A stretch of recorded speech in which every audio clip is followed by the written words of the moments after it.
أعوذ بالله من الشيطان الرجيم. بسم الله الرحمن الرحيم.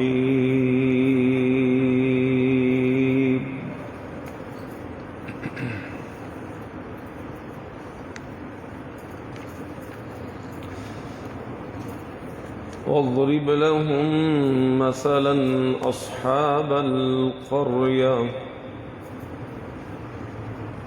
إذ جاءها المرسلون. اللهم صل على محمد وعلى آل محمد وبارك وسلم وصل عليه.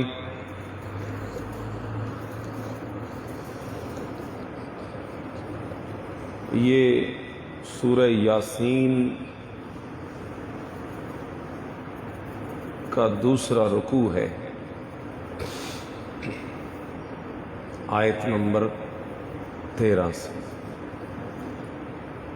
یہاں اللہ تعالیٰ نے ایک واقعہ بیان فرمایا ہے، بس وہی واقعہ آپ کو سنانا ہے۔ ترجمہ آیات کا اور مختصر تفسیر جہاں کوئی بات ضروری آئے۔ ترجمہ سنیں اس کا۔ وَاضْرِبْ لَهُمْ مَثَلًا أَصْحَابَ الْقَرْيَةِ، بیان کیجئے ان سے قصہ گاؤں والوں کا، یعنی اے نبی صلی اللہ علیہ وسلم اپنے امتیوں کو، اپنے مخاطبین کو، ان لوگوں کو واقعہ سناؤ گاؤں والوں کا۔ یہ گاؤں کون سا تھا؟ مفسرین لکھتے ہیں یہ شہر انطاکیہ تھا۔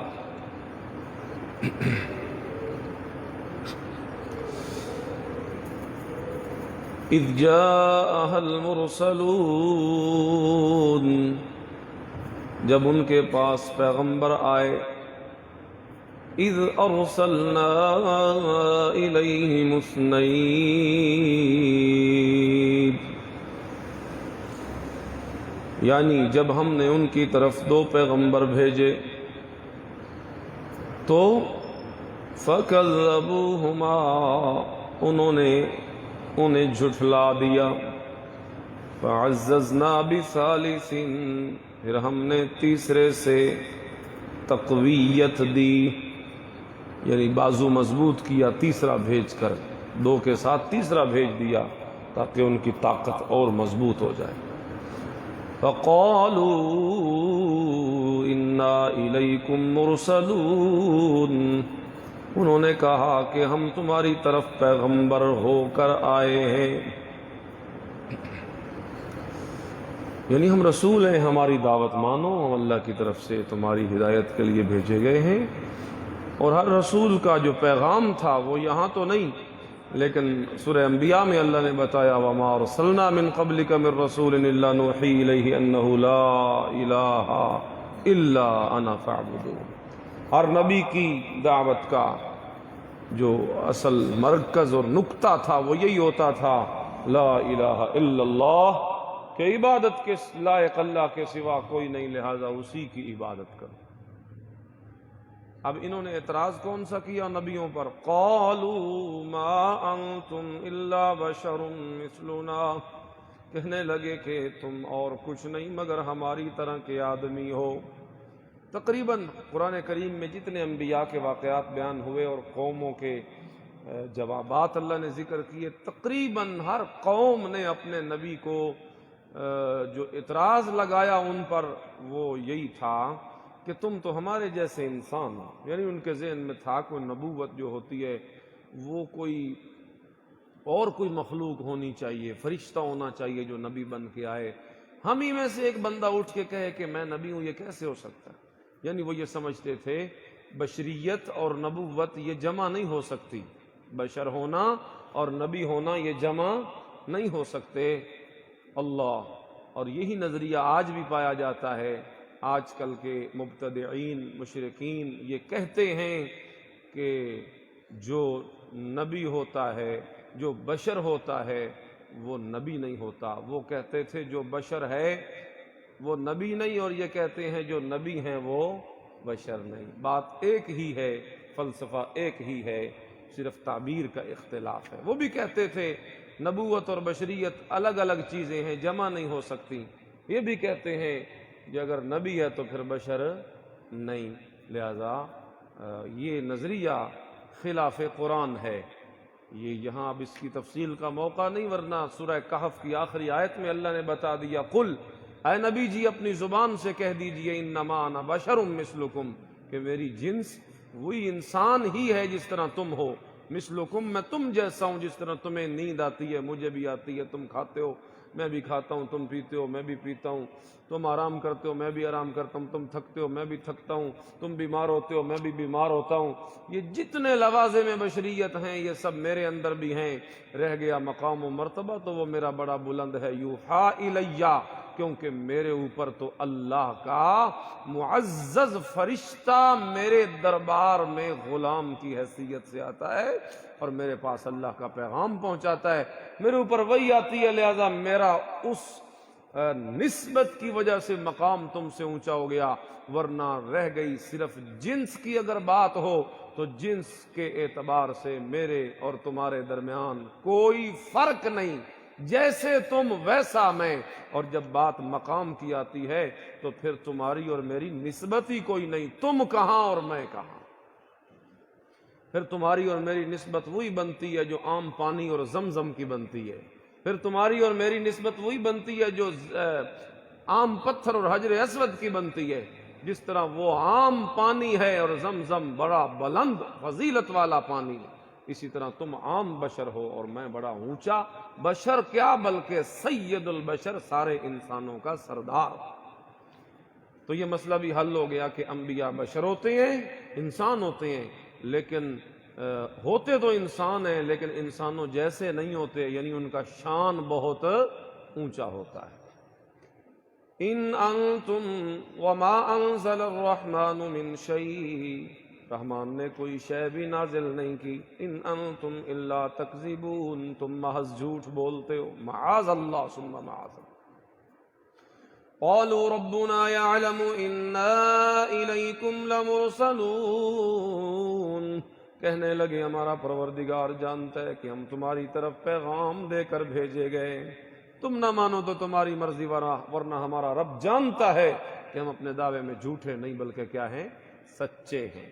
وما علینا الا البلاغ المبین، اور ہمارے ذمے تو صاف صاف پہنچا دینا ہے اور بس، ہمارے ذمے تو صاف صاف پہنچا دینا ہے، منوانا تو ہمارے ذمے نہیں، نہ مانو تو تمہاری مرضی، ورنہ جو ہمارے ذمے وہ ہم کام کر رہے ہیں، تمہیں پہنچا رہے ہیں اللہ کا پیغام۔ قالوا انا تطیرنا بکم، وہ بولے کہ ہم تم کو نامبارک دیکھتے ہیں، جسے ہم اپنی بولی میں کہتے ہیں منحوس۔ انہوں نے نبی کو یہ لفظ بولا معاذ اللہ کہ نحوست ہے معاذ اللہ تمہاری وجہ سے ہمارے اوپر، لئن لم تنتہوا، اگر تم باز نہ آئے اپنی اس دعوت سے تو لنرجمنکم، ہم تمہیں سنگسار کر دیں گے، وَلَيَمَسَّنَّكُم مِّنَّا عَذَابٌ أَلِيمٌ، اور تم کو ہم سے دکھ دینے والا عذاب پہنچے گا، ہم تمہیں عذاب دیں گے، ورنہ خیریت تمہاری اسی میں ہے کہ باز آ جاؤ، یہ دعوت دینی چھوڑ دو، لا الہ الا اللہ، ہم جہاں لگے ہیں ہمیں لگا رہنے۔ قالوا طائركم معكم، کہنے لگے تمہاری نحوست تمہارے ساتھ ہے، تمہاری نحوست تمہارے ساتھ ہے، اَإِن ذُكِّرْتُم بل انتم قوم مسرفون، یعنی وہ یہ کہنے لگے، انبیاء نے جواب دیا تم نے نحوست کی بات کی تھی نا کہ ہماری وجہ سے نحوست پڑ گئی تم، اور ظالمو ہم تو باعث برکت ہوتے ہیں، نبوت کا وجود باعث برکت ہوتا ہے، نبوت کا وجود تو اللہ کی برکتوں کا ایک مرکز ہوتا ہے، مرکز، اسی مرکز پہ اللہ برکتیں ڈالتے ہیں، پھر اسی سے پھوٹتی ہیں برکتیں تو جہان والوں کو ملتی ہیں، اللہ اللہ، اور تم ہمیں معاذ اللہ نحوست کا تانا دے رہے ہو۔ طائرکم معکم، تمہاری نحوست تو تمہارے ساتھ ہے، یعنی جو تمہاری بدعمالیاں ہیں نحوست تو ان کی ہے، جو تم شرک کرتے ہو نحوست تو شرک کی ہے۔ اللہ اَإِن ذُكِّرْتُمْ، اب سفر کا مہینہ ہے نا، اس مہینے میں بھی لوگ نحوست کا عقیدہ رکھتے ہیں کہ سفر کا مہینہ منحوس ہے، تو یہاں سے پتہ چل گیا نحوست کسی دن میں یا جگہ میں یا شخص میں ہے یا زمانے میں نہیں ہوتی، نحوست ہوتی ہے تو بندے کی بدعمالیوں کی ہوتی ہے۔ نحوست کس کی ہوتی ہے جی؟ بدعمالیوں۔ یہ سب اللہ کے مہینے، ان میں کسی میں نحوست نہیں۔ یہ لوگوں کے عقیدے غلط ہیں کہ اس مہینے میں بلائیں اترتی ہیں اور اس میں پہلے 13 دن بڑے تیز ہوتے ہیں، پھر آخری دنوں میں اور بڑی بدعتیں کرتے ہیں۔ بہرحال یہ جو نحوست کا عقیدہ ہے یہ توحید کے خلاف ہے، کیونکہ توحید یہ ہے کہ عقیدہ یہ ہو کہ کسی چیز کی وجہ سے مجھے نقصان نہیں پہنچ سکتا، مجھے نفع نقصان تب پہنچے گا جب میرا اللہ چاہے گا۔ سفر آئے تو مجھے مصیبت پہنچے گی، یہ تو توحید کے خلاف ہو گیا کہ عقیدہ اللہ سے ہٹ کے مہینے پہ آ گیا، عقیدہ اللہ سے ہٹ کے دنوں پہ آ گیا۔ نہیں، ہمارا یہ عقیدہ ہے قُل لَن يُصِيبَنَا إِلَّا مَا كَتَبَ اللَّهُ لَنَا هُوَ مَوْلَانَا وَعَلَى اللَّهِ فَلْيَتَوَكَّلِ الْمُؤْمِنُونَ، کہ ہمیں وہی مصیبت اور تکلیف پہنچ سکتی ہے جو اللہ نے ہمارے لیے لکھ دی ہے، اور اگر اللہ نے نہیں لکھی تو مہینے کی وجہ سے ہمیں کوئی تکلیف۔ تو یہ سمجھیں کہ نحوست کسی دن میں، جگہ میں، چیز میں، مکان میں، سواری میں، مہینے میں، وقت میں، زمانے میں نہیں ہوتی۔ نحوست کس کی ہوتی ہے جی؟ بندے کی بدعمالیوں کی، شرک کی نحوست ہوتی۔ بل انتم قوم مسرفون، اللہ اَإِن ذُكِّرْتُمْ، کیا اس لیے تم کو نصیحت کی گئی، بلکہ تم ایسے لوگ ہو جو حد سے گزر گئے ہو، یعنی تم نے یہ باتیں کر کے تو حد کراس کر لی ہے کہ تم نے نبی کو مانا نہیں، الٹا نبی کو تم نے نحوست کا طعنہ دے دی۔ معاذ اللہ ثم معاذ۔ وَجَاءَ مِنْ أَقْصَى الْمَدِينَةِ رَجُلٌ يَسْعَىٰ، اور شہر کے پرلے کنارے سے ایک آدمی دوڑتا ہوا آیا، اس کا نام حبیب تھا، یہ بڑھائی تھا، ترکھان تھا، یہ لکڑی کا کام کرتا تھا۔ نجار عربی میں بڑھائی کو کہتے ہیں، لکڑی کے کام کرنے والے کو، تو یہ ترکھان تھا۔ اللہ، حبیب نجار اس کا نام تھا۔ جب اس نے دیکھا کہ قوم نبیوں سے الجھ گئی اور نبیوں کو مارنے لگی، تشدد کرنے لگی، حالانکہ یہ تو اللہ کے بھیجے ہوئے باعث برکت لوگ ہیں، اور میری قوم کتنی بے وقوف ہے کہ الٹا مارنے پہ تل گئی ہے، یہ نکل آیا، کہنے لگا اب بھی اگر نہیں اٹھنا تو کب اٹھنا ہے، اب بھی اگر واضح نہیں کرنا اپنا عقیدہ اور ایمان تو کب کرنا ہے۔ قال یا قوم اتبعوا المرسلین، کہنے لگے اے میری قوم پیغمبروں کے پیچھے چلو، اتبعوا من لا یسألکم اجرا، ایسوں سے کیوں نہیں ایسوں کے پیچھے تم لگتے جو تم سے صلہ بھی نہیں مانگتے، تم سے کوئی بدلہ بھی نہیں لیتے اپنی دعوت کا، اپنی تبلیغ کا، اور اللہ کی طرف بلانے کا کوئی اجر یا اجرت یا صلہ تم سے نہیں مانگتے۔ وَهُمْ مُهْتَدُونَ، وہ سیدھے رستے پر ہیں۔ وَمَا لِيَ لَا أَعْبُدُ الَّذِي فَطَرَنِي وَإِلَيْهِ تُرْجَعُونَ، اور مجھے کیا ہے کہ میں اس کی پرستش نہ کروں جس نے مجھے پیدا کیا، اور اسی کی طرف تمہیں لوٹ کے جانا ہے۔ میں تو یہ کام نہیں کرتا کہ میں اللہ کی توحید کا منکر بنوں، کیونکہ میں دیکھتا ہوں میرے وجود کو اسی نے بنایا، تو پھر میں یہ سوچتا ہوں جب میری زبان اسی کی بنی ہوئی تو پھر اس زبان سے ترانے بھی میں اسی کے پڑھوں گا۔ میں یہ سوچتا ہوں کہ اگر میرا بدن اسی کے ہاتھ کا بنا ہوا یعنی اسی کی قدرت کا بنا ہوا تو پھر اس وجود سے رکوع و سجود بھی میں اسی کے نام کا کروں گا۔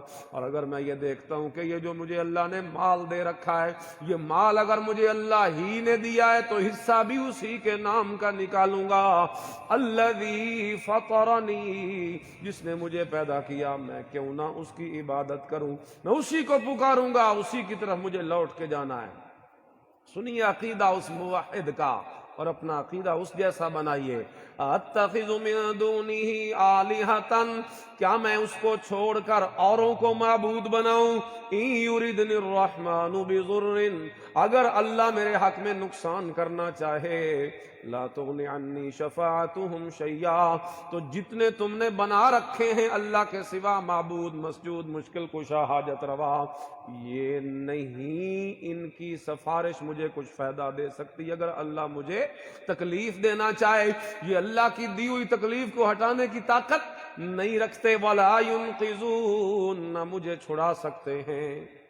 یہ عقیدہ ہے توحید کا، موحد کا، کہ اللہ ہی سے ہوتا ہے، اللہ کے سوا جن جن سے لوگ ڈرتے ہیں 11ویں نہ دی تو بھینس کے تھن جو ہیں وہ خشک ہو جائیں گے، دودھ کی بجائے خون آنے لگے گا، نظر اللہ نے حضرت حسین نہ دی تو کوئی بلا مصیبت آ جائے گی، کنڈے نہ دیے تو یہ ہو جائے گا، جا کے دربار مزار پہ ہم نے ان کے نام کی دیگ نہ چڑھائی، بکرے چھترے ذبح نہ کیے، ان کے نام کی تعظیمیں نہ کی تو کوئی مار پڑ جائے گی ان کی، یہ جو لوگوں نے بنا رکھے ہیں اور ڈرتے ہیں ان سے کہ اگر ان کے متعلق ہم نے ان کی تعظیمیں نہ کی تو پھر ان سے نقصان ہمیں پہنچے گا۔ حبیب نجار کہتا ہے نقصان کا عقیدہ یہ ہے کہ اللہ کے سوا کوئی نقصان نہیں پہنچا سکتا، نقصان اگر اللہ پہنچانا چاہے یہ روک نہیں سکتے اس نقصان کو، اور اگر اللہ تعالیٰ نقصان نہ پہنچانا چاہے تو کوئی نقصان دے نہیں سکتا۔ اللہ ولا ينقذون، اور مجھے چھڑا بھی نہیں سکتے۔ آج عقیدے ہیں ہمارے ہاتھ میں ہاتھ دو، ہمارے ہاتھ میں ہاتھ دو، بیعت کرو ہماری، ہم سے نسبتیں جوڑو، ہم تمہیں چھڑا کے لے جائیں گے، چھڑا کے لے جائیں گے۔